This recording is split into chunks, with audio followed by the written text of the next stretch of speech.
Muy buenos días con todos ustedes. Muchas gracias por esta invitación, por este privilegio de representar al Ministerio del Ambiente en ausencia de nuestro ministro, que por sus labores completamente recargadas con el advenimiento ya de la COP no ha podido asumir este compromiso en el cual tenía tanto interés. Entonces, este especial encargo voy a hacerlo yo. Voy a hacer una presentación que espero que sirva para suscitar comentarios y observaciones y otras, porque la idea de esta presentación es esa, decir un poco qué estamos haciendo, cuál es el problema que estamos afrontando alrededor del cambio climático en relación al sector privado y suscitar algunas reacciones o comentarios importantes.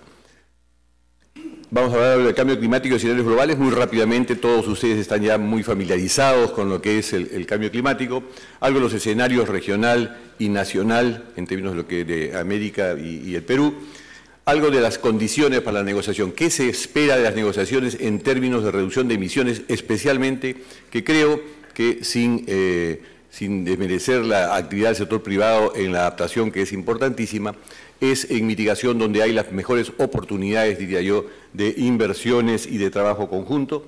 Y luego, algunas razones para un desarrollo bajo en carbono que también espero que susciten comentarios o alguna polémica al respecto. No vamos a discutir mayor en detalle. Sabemos que el cambio climático es causado por el calentamiento global, que a su vez es causado por un incremento de las emisiones que alteran o incrementan el efecto invernadero de la Tierra.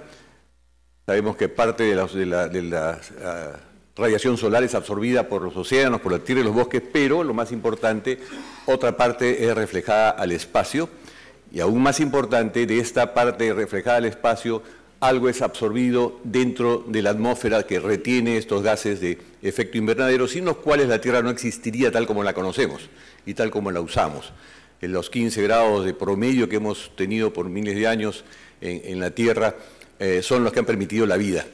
Pero sabemos también que lo que está sucediendo es que en los últimos, desde la revolución industrial, hemos ido incrementando de tal manera la presencia de estos gases en la atmósfera, especialmente el dióxido de carbono, pero también el metano y los gases sulfurosos también, están cambiando la temperatura en el planeta, y al cambiar la temperatura se produce el cambio climático. El cambio climático, como consecuencia del calentamiento global, ya altera corrientes de agua, corrientes de aire, temperatura del mar, expansión térmica, etcétera, y una serie más de efectos que todos ustedes conocen muy bien y que podrían llevarnos a escenarios globales, como ya los han mencionado los panelistas en la primera sesión, realmente preocupantes en términos de incremento de temperatura. Y podríamos llegar con más de 4 grados, podríamos ver que los efectos pueden ser muy importantes en términos de alteraciones fundamentales de los climas, de los regímenes de lluvia, del asoleamiento, de la vida en zonas marino-costeras, etcétera. Crisis periódicas de agua, vamos a perder, digamos, el pulso que conocíamos respecto a las estaciones y a los ciclos de lluvia, etcétera. Y en el Perú, por ejemplo, una pérdida de entre 6 y 20 puntos del Producto Bruto Interno si es que no controlamos, si es que no reaccionamos para adaptarnos y para prever estos fenómenos, gestionando los riesgos involucrados.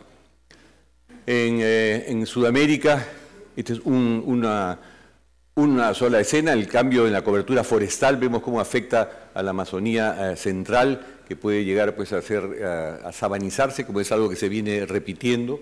En el caso del Perú probablemente no vamos a tener este nivel de problema, pero sí podemos tener cambios en los regímenes de lluvia en la vertiente oriental de los Andes, y en general, si bien no se esperan a nivel de un modelo macro grandes cambios dentro de nuestro país, lo cierto es que el mosaico de climas y el mosaico de temperaturas que tenemos en el Perú hace que estos efectos se sientan muy diferentes a una distancia de 20 kilómetros. Cuando bajamos estos modelos globales a una escala nacional y los analizamos en detalle, como lo está haciendo el CENAMI, descubrimos que los problemas son mucho mayores de los que aparentemente se ven. En el Perú se sabe que probablemente ha habido otros ciclos climáticos similares, análogos, no por la causa del calentamiento antrópico, pero sí por periodos de variabilidad climática, que hay conocimiento ancestral de cómo manejarlos o cómo adaptarlos, tenemos que rescatar esto, ¿no? Tenemos una enorme incertidumbre, falta de información en general, tenemos que incrementar esto en el mundo. Las proyecciones del pasado ya no nos sirven para proyectar el futuro. Y esto es muy importante en términos de los proyectos de desarrollo. Ya los proyectos de infraestructura, proyectos productivos, no pueden basarse en estadística climática pasada para proyectar hacia adelante y decir, bueno, vamos a tener tales o cuales resultados. Tenemos que innovar y cambiar nuestra manera de programar, nuestra manera de planificar y nuestra manera de manejar la información. Para eso necesitamos formas nuevas e innovadoras también de colectar esta información y proyectarla. Otros modelos, digamos.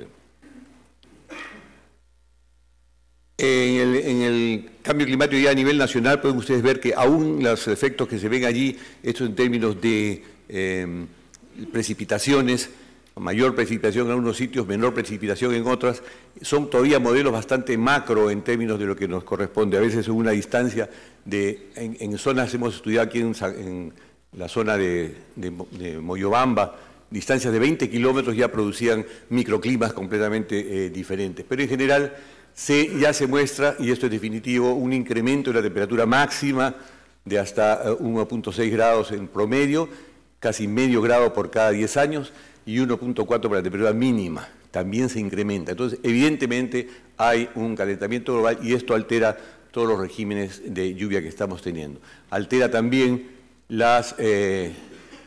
los flujos de los ríos y, por lo tanto, el pulso de inundación en nuestra Amazonía, que es fundamental para los ecosistemas que tenemos. Lo mismo pasa con las temperaturas.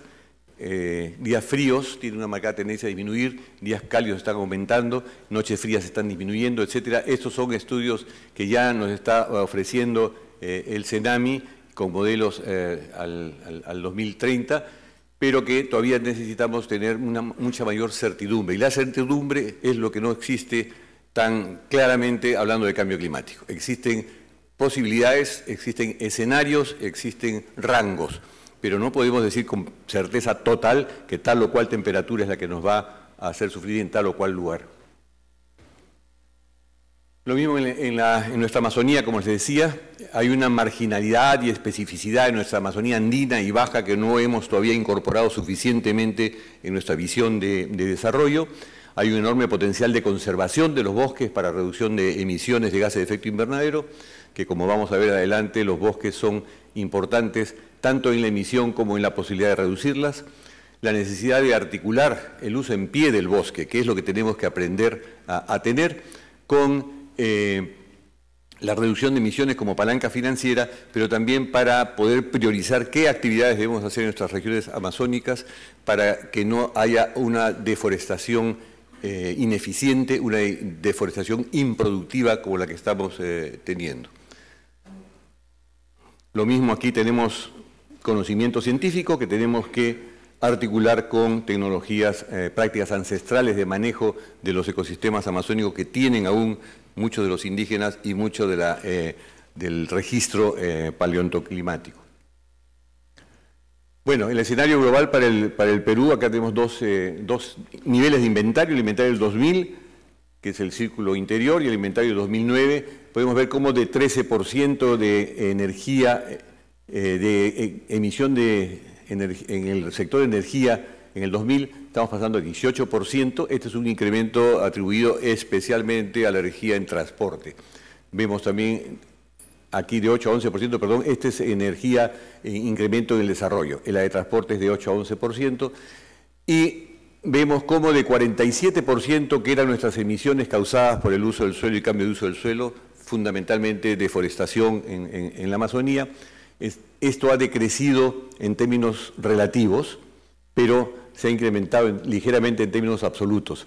Y en general tenemos crecimientos importantes en agricultura, por el tipo de agricultura que estamos haciendo, y en transporte.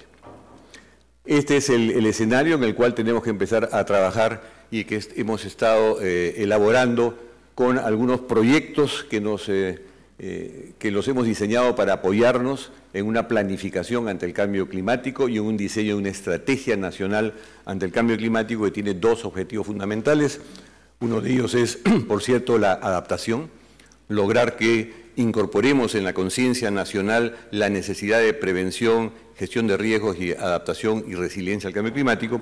Y el otro, por supuesto, es ver cómo podemos contribuir a nivel mundial en la reducción de emisiones. Volviendo a la aquí. ¿Por qué el Perú, que tiene solamente 0.3, 0.4% de las emisiones del mundo, se va a estar interesando en reducir emisiones? La respuesta es muy concreta y la vamos a ver al final, porque nos conviene, más allá del compromiso ético de contribuir a una reducción global, mundial, de gases de efecto invernadero, en el cual los países en desarrollo en general, y lo hemos visto en las estadísticas mostradas anteriormente, juegan un rol fundamental. Más allá de eso, tenemos necesidad de conservar nuestros ecosistemas, tenemos necesidad de conservar esos servicios que nos dan los ecosistemas y tenemos necesidad de mejorar nuestra capacidad productiva de manera mucho más sostenible. Bien, ¿cuáles son las condiciones que se nos plantean a nivel internacional para negociar? Sabemos que desde el protocolo de Kioto, que era una esperanza en su momento, al momento de fundar la convención, con todos los problemas que ha tenido y con las ausencias importantes y con la evolución de las economías emergentes, ha perdido vigencia e importancia. Tenemos la plataforma de Durban como la nueva esperanza de lograr un acuerdo que vincule, no lo quieren llamar acuerdo vinculante, por fin un acuerdo legal, con valor legal, con fuerza legal, que haga que todos los gobiernos, en la medida de sus posibilidades y manteniendo los principios de la Convención, contribuyamos, es el nombre final que ha tenido, la contribución efectiva, contribuyamos a una reducción global de emisiones. En eso estamos empeñados también, porque en la medida en que todos los países en desarrollo contribuyamos a reducir emisiones, por supuesto que eso está liderado desde hace un buen rato por los países desarrollados, tienen que incorporarse países como Estados Unidos y lo están haciendo ya, vamos a tener entonces menores costos de adaptación y menores riesgos respecto al tema de adaptación y menor incidencia de los costos de adaptación en nuestros productos brutos internos. Vamos a mostrar luego unas curvas del potencial previsto de reducciones, unas curvas de abatimiento y las razones para un desarrollo bajo en emisiones de carbono en el Perú. Estas son cifras del proyecto Catalyst y del IPCC, etcétera, en los cuales vemos que las diferentes trayectorias dan diferentes posibilidades y probabilidades. Siempre tenemos que manejarnos con probabilidades y un incremento esperado en cada caso. Si siguiéramos con la trayectoria actual, con un pico a 550 partes por millón, ya pasamos el año pasado largamente los 400 partes por millón, estamos hablando del año 2010, por aquí ya hemos pasado 400, que lleguemos al pico de 500, y con una trayectoria de reducción a 550 partes por millón, o una trayectoria a 450 o una trayectoria de 400. Esta trayectoria de 400 es la que tendríamos que preservar para tener un 70-85% de probabilidades de estar por debajo de los 2 grados, que es a lo que está aspirando el mundo en este momento. Las otras dos nos van a dar escasas posibilidades, 15-30% o menos de la mitad, de quedarnos bajo 2 grados. Si tenemos en cuenta que recién estamos en 1 grado de temperatura, sabemos entonces que estamos en una condición ya difícil porque ya tenemos efectos y no hay todavía una indicación de que estemos asumiendo este doblado de la curva. Perdón. Aquí tenemos las propuestas actuales, eso es todavía del McKinsey, un esquema que yo lo veo más desde el punto de vista estructural. Tenemos una trayectoria de referencias y todo seguir igual, las propuestas actuales que estaban en ese momento, hace 2 o 3 años, y esta trayectoria deseable de 450. Entonces tenemos una brecha importante y un cambio en la reducción al 90 que tenemos que buscar y procurar. ¿Esto qué significa? ¿Qué oportunidades tenemos de alcanzar estos 450 a menos de un costo estimado en 60 euros tonelada, 85 dólares en ese momento? Hay una enorme posibilidad por eficiencia energética y por incrementos de bajo costo que significan ahorro de lograr una parte de este 6 o 7 gigatoneladas en esa sección, digamos, a costos negativos, es decir, con utilidades, con posibilidades que pueden financiar buena parte de esto.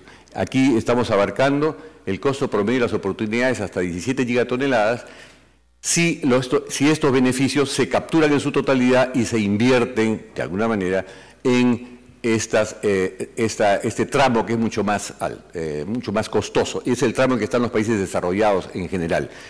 Nosotros tenemos en este tramo todavía muchas oportunidades. Vemos que en Latinoamérica tenemos un largo tramo con fuerte avance en cantidades de gigatoneladas para aprovechar reducción de emisiones en deforestación para agricultura, en reducción de deforestación por pasturas, manejo de pasturas, vacunas, etcétera, que ya tiene un pequeño costo, pero en comparación con el beneficio de reducción es muy alto, antes de entrar en esta fase. Pero sobre todo también tenemos una fase inicial importante de costos negativos que podemos y debemos aprovechar. En general, lo que quisiéramos que quede claro es que el desarrollo alto en carbono hace rato que ya no es una opción. Ya el business as usual, como se llama, el continuar lo que estamos haciendo, no es en modo alguno una opción de desarrollo. Esto tenemos que ya dejarlo de lado, empezar a que la agenda de mitigación se alinee con la agenda de desarrollo. No se trata de dejar de desarrollar, se trata de desarrollarnos con eficiencia energética, con sustitución de combustibles y con otras formas de ahorro y de mejoramiento en los niveles de mitigación. Y por otro lado, la agenda de adaptación tampoco puede tratarse aisladamente como simple remedio de desastres, sino que tiene que estar articulada a las acciones de mitigación. O sea, tener un abatimiento de emisiones a prueba de clima, que colabore la parte adaptativa en términos de previsión, adaptación cultural a los nuevos usos que nos obliga la mitigación para tener este desarrollo compatible con el clima. Los países en desarrollo, por supuesto, difieren en estos tipos de apoyo. Para esa parte de la eficiencia energética en edificios, transporte e industria, que es donde más tenemos, creo, una oportunidad inmediata para el sector privado, ¿qué es lo que hay que hacer? Tenemos que tener apoyo para superar barreras, en primer lugar. Mayor información sobre las mejores prácticas, mayor distribución de conocimiento en términos de lo que hay que hacer en términos de reducción de emisiones. Hay un enorme progreso tecnológico, se está produciendo, y ya lo han mencionado los anteriores panelistas, importante información y experimentos y resultados exitosos en transporte, en vivienda, en energía solar en ciudades sostenibles, que hay varias ciudades que están dando ya el ejemplo que estamos tratando de imitar también, y vamos a ver esto en la Voces por el Clima. Y para el fortalecimiento industrial y créditos. Creo que este tipo de actividades que van a facilitar este proceso es posible alcanzar a corto plazo. Necesitamos este tramo hacerlo cuanto antes.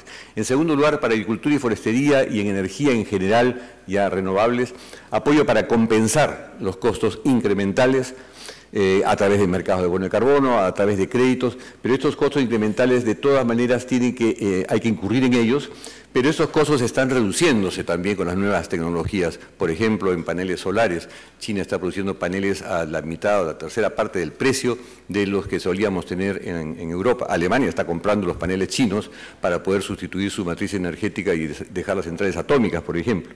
Entonces, aquí se necesita todavía un importante trabajo institucional y de incentivos para compensar estos costos incrementales. Y finalmente, en el último tramo, ya necesitamos apoyo también para compensar estos costos incrementales y mucho más cooperación internacional en términos de transferencia de tecnologías de última generación para lograr ya estos niveles a costos que sean alcanzables alcanzables y significativos en términos de comerciales e industriales.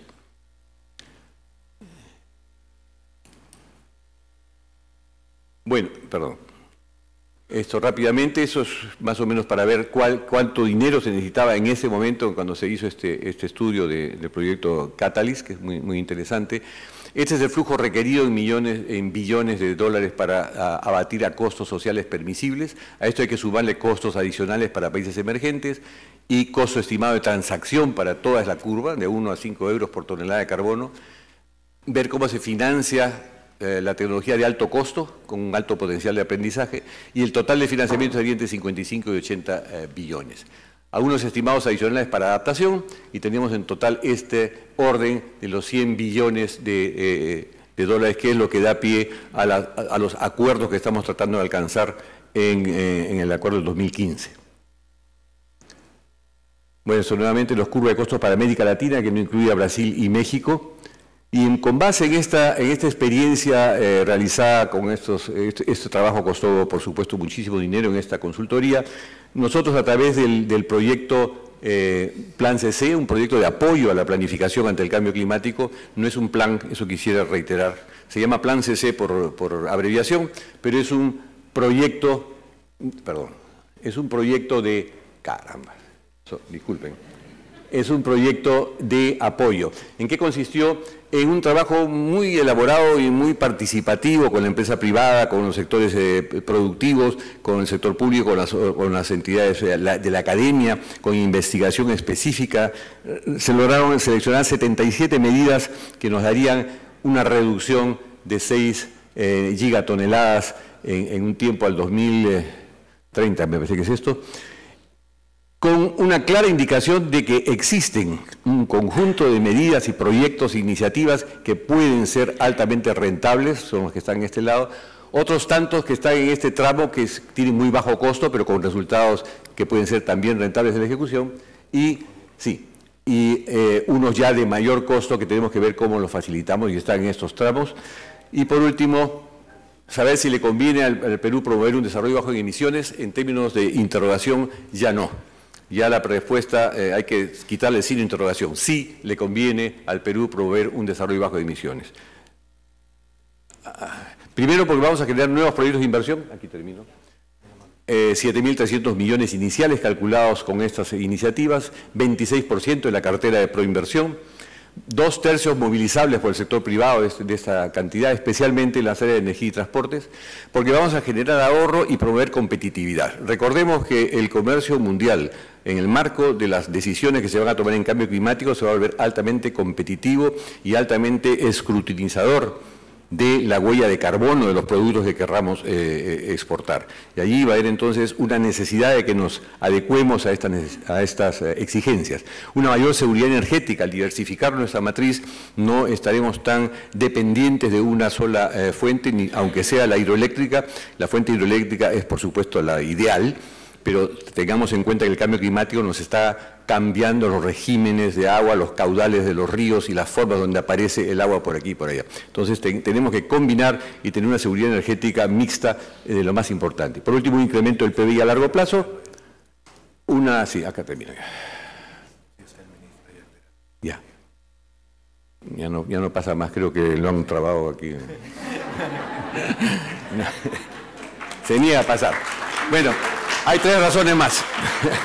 Hay 3 razones más que lamentablemente se niega a asumir esta maquinita. Ha perdido la pila, creo. Ahí está. Reducimos emisiones, mejoramos calidad ambiental y preservamos servicios ambientales ecosistémicos, lo cual es importantísimo. Valorizamos los bosques y aprovechamiento forestal y finalmente mejoramos la calidad de vida urbana y rural, algo en lo que estamos empeñados todos, creo que con proyectos muy interesantes. Muchas gracias.